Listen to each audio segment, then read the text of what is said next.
So when they took him to the police station close to the airport, they told him that you will talk with the journalist, and you have to tell her to tell the journalist that you came by your willing and nobody kidnapped you.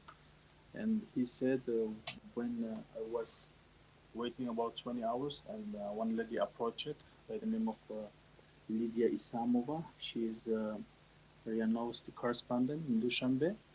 And after saying that Sharofiddin is surrounded by the three generals and many forces, and also when and then she came and sat in front of him to take the interview. وقتی که ما این اینترویو با لیدا ایساوی خلاص کردیم، وقتی که من میبر اومدم، همون سرداری یک ریاست که دامادی رمضان رحیم است، فعلا نامش یادم رفته است، او بود. همون 500 در دست وی گفت که بود ваш 500 мой шофёр сопровождает.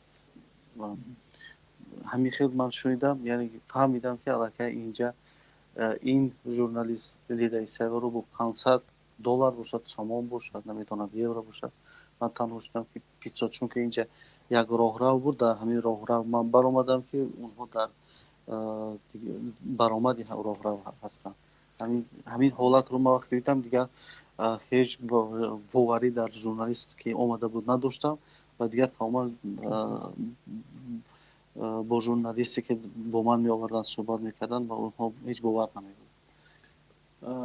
After the Lydia Isamova, the journalist from the correspondent of RIA Novosti, took interview from Sharofiddin, while she was leaving, the head of this department is the son-in-law of Minister of Interior Affairs, Ramazan Rahimzoda.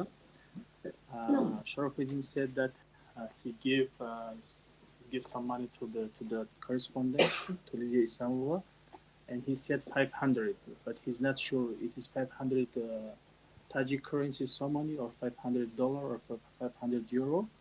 So and then the officials that said my driver will drop you. I will take you to your place. So after he saw the situation that the journalist came interview him and then took money from the head of the police, and he didn't trust after that to the other journalists that they won't publish anything without permission. дигар манро бурдан боз ба ҳамн подвал, маро дар ҳамн подвал нигоҳ доштанд. аз инҷо баъд аз интервю, After the interview with the correspondent of RIA Novosti, they took him back again to the basement of the Minister of Interior Affairs. рӯзи ҳамин бегоҳаш бо модарам ман дидам. рӯзи 15 бегоҳ шабаш. The same night he met with his mother on 15th of February. дар назди ҳамон кормандон, дар ҳамон идораи раёсат кофтгоҳи ҷиноӣ буд. In front of the police officer at the same department. баъдан моро бурданд дар як дачаи вазорати корҳои дохила дар ҳамон варзо. рӯзи 15 шабаш. And the same night, 15th of February, they took him back to the one villa in Warsaw district. соатҳои 9-10 саҳар буд ки генерал Пиров бо ҳамроҳии генерал Бекназаров бо ҳамин дачаи омаданд. About 9:10 a.m., the General Pirov and General Beknazarov they came to this villa to meet with him on 16th of February. дар ин ҷо кормандони Алфа ва кормандони пулис ва кормандони Кумитаи давлатии амнияти миллии Тоҷикистон моро дар ҳамонҷо шаб ҳамроҳӣ мекарданд.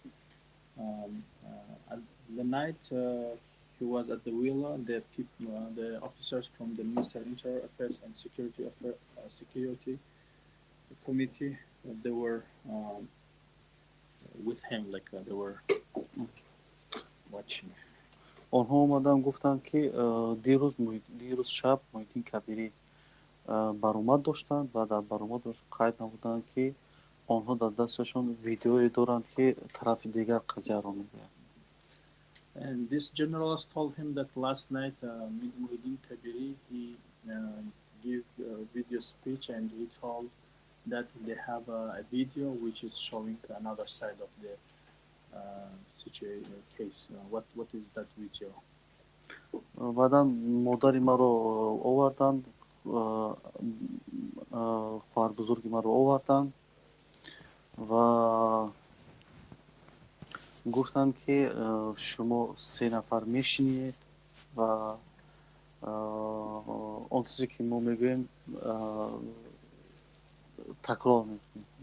ба модари маро маҷбур сохтанд ки ин кор муҳим аст, агар озодии фарзандатонро хоҳед ин корро кунед, ин кор муҳим аст, зарур аст. ва модари ман буд ки ин корро анҷом диҳад. And then they bring my sister and my mom, my mother, and they told us you have to repeat whatever we will tell you, and especially to his mother that if you want your son to be free, you have to say whatever we command you. онҳо маҷбур мекарданд ки модари ман он чизе ки қаблан баъзе модарҳо такрор мекарданд ва бо лаҳни тунд лаънат мехонданд ба Кабирӣ ва инҳо, онҳо мехостанд ки ҳамин ҳарфҳоро, ҳамин суханҳоро модари ман низ такрор кунанд ва лаънат гӯяду, лаънат ба ҳизбу ва лаънат ба ҳамон нафарое ки бачаи маро гумроҳ карданд, пофишорӣ мекарданд. Ман баъдан ба модарам ишора кардам ки ин чизҳоро нагӯяд, вале модари ман бисёр маҷбур шуданд ки ҳамин ҳарфҳоро, ҳамин суханҳо, чунки модар гарчанде ки ман ба онҳо мефаҳмудам ки модар як чизи муқаддас аст, набояд ба ин корҳое ки ғажде ки шумо доред ба ин корҳо модарро тела кунед. Ин кор нодуруст аст аз нигоҳи ҳам маънавӣ, ҳам чӣ, ин кор кори ғайриинсонӣ аст. ҳеҷ як ин генералҳои инҳо ҳатто гӯш намедоданд ва мехостанд ки ҳар чизе ки онҳо мехостанд модари ман барои онҳо гӯяд, ва онҳо сабт кунанд.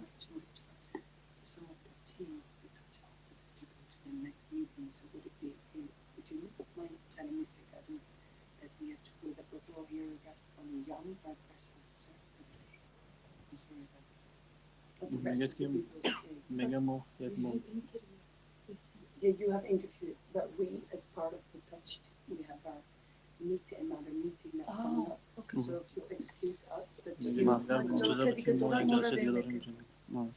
Okay.